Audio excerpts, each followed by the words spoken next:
This is Tuck Everlasting, Chapter 22. The next morning, Winnie went out to the fence directly after breakfast. It was the hottest day yet, so heavy that the slightest exertion brought a flood of perspiration and exhaustion in the joints.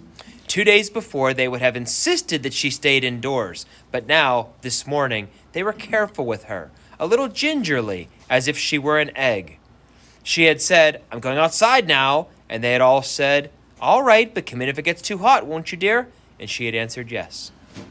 The earth, where it was worn bald under the gate, was cracked and hard as a rock, a lifeless tan color, and the road was an aisle of brilliant velvet dust. Winnie leaned against the fence, her hands gripping the warm metal of the bars, and thought about May behind another set of bars in the jailhouse.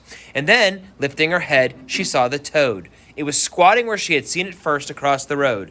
"Hello," she said, very glad to see it. The toad did not so much as flick a muscle or blink an eye. It looked dried out today, parched. "It's thirsty," said Winnie to herself. "No wonder on a day like this." She left the fence and went back into the cottage. "Granny, can I have some water in a dish? There's a toad out front that looks like he's just about to die of thirst." "A toad?" said her grandmother, wrinkling her nose in disgust. "Nasty things, toads." "Not this one," said Winnie. "This one's always out there, and I like him. Can I give him a drink of water?" "Toads don't drink water, Winifred. It wouldn't do him any good." "They don't drink water at all?"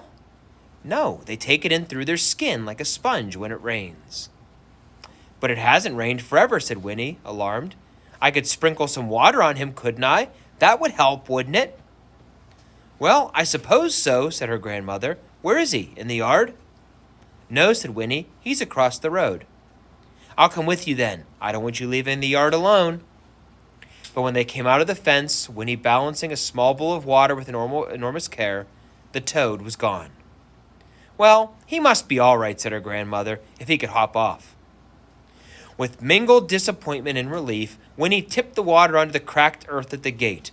It was sucked in immediately, and the wet brown stain it left behind paled and vanished almost as quickly. "I never saw such heat in all my life," said Winnie's grandmother, dabbing uselessly at her neck with a handkerchief. "Don't stay out here much longer." "I won't," said Winnie, and was left alone once more. She sat down on the grass and sighed. May. What could she do to set May free?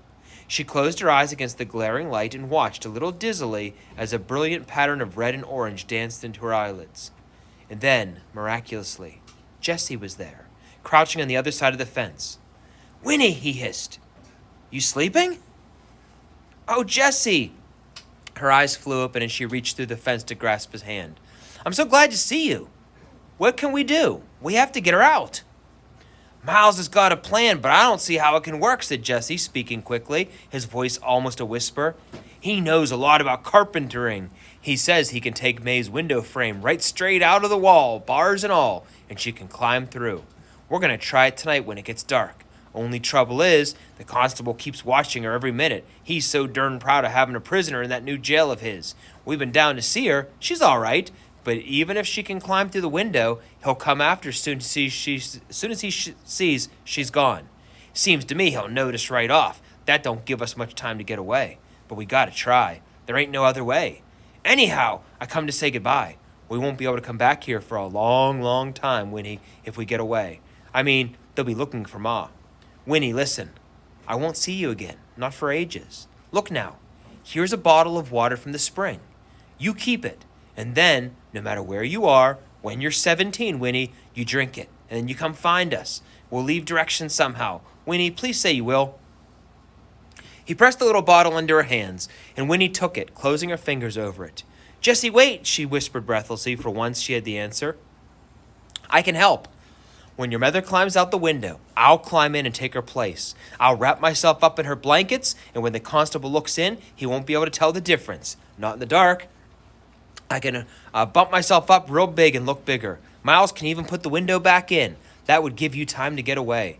You'd have at least till morning." Jessie squinted at her, and then he said, "Yep, you know what? It might work. It might just make the difference. But I don't know that Pa's going to want you taking any risk. I mean, what do they say to you when they find out?" "I don't know," said Winnie, "but it doesn't matter. Tell your father I want to help. I have to help. If it wasn't for me, there wouldn't have been any trouble in the first place. Tell him I have to." "Well, all right. Can you get out after dark?" "Yes," said Winnie. "Then at midnight, Winnie. I'll be waiting for you right here at midnight."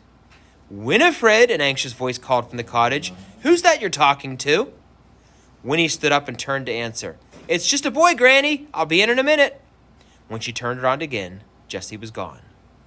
Winnie clutched the little bottle in her hands and tried to control the rising excitement that made her breath catch. At midnight, she would make a difference in the world.